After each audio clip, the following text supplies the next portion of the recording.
All right, we're taking over the show. Read out. Favorite moments from Midway. Well, I mean, that's a long film to remember a lot. My favorite sequence Favorite is moments probably from oh, Pearl Harbor. The credits. All right, Read read out. out. What is the most historically accurate war film? Do you think? Oh, I can answer Waterloo. for him. Pearl Harbor. Oh, the one with Joaquin Phoenix? No, that's Oh, that's Napoleon. Napoleon, Waterloo. yeah. It was a movie that complete and utterly bombed in 1970, and required all the resources of, I think it was like France, Britain, and the Soviet Union to make it happen. Huh. They What was basically recreated the Waterloo battlefield perfectly.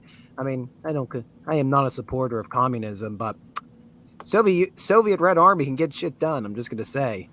Co-production between Italy and the Soviet Union. And when I say there is nothing wrong with the movie, 98% of it is on point to what happened or what we believe happened during the Battle of Waterloo.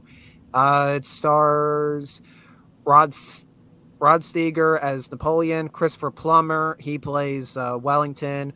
Orson Welles has a small role in there, very brief role. Jack Hawkins, Virginia McKinney, Dan O'Harley. It's a lot of, I mean, it was made in 1970, but God, is it an epic. I mean, they got tens of thousands of Red Army soldiers in the correct period attire marching around on the fields. Like, it is awe-inspiring to watch it.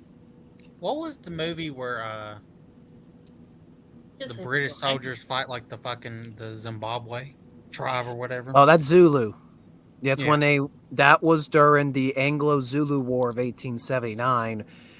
The British and the Zulus, well, I mean, it was inevitable that they were going to get into warfare, but for a while, the British Empire had a colony that shared the Buffalo River as a boundary between them and Zululand, and they made a bunch of demands to the Zulu people, which the Zulus could not respond to. They just weren't realistic. But then the British had we tried to offer them deals so we can invade across the Buffalo River, and they got their asses handed to them by the Zulus at the Battle of East Anawanda. Still to this day, Britain's greatest defeat. They were completely eviscerated. They were in a very bad location. The movie, however, which stars Michael Caine, is about what happens after East Anawanda, when a corps of Zulus that weren't part of the battle, they were led by, a prince. The prince wanted to make a name for himself, and he was not very happy that his corps did not get involved with this great battle. So he went back across the Buffalo River and assaulted this, basically a hospice field hospital. There was only about 150 British soldiers there. And somehow these 150 British soldiers held out against 4,000 Zulu warriors overnight. That movie's really good, too. Damn. Is it accurate in any way?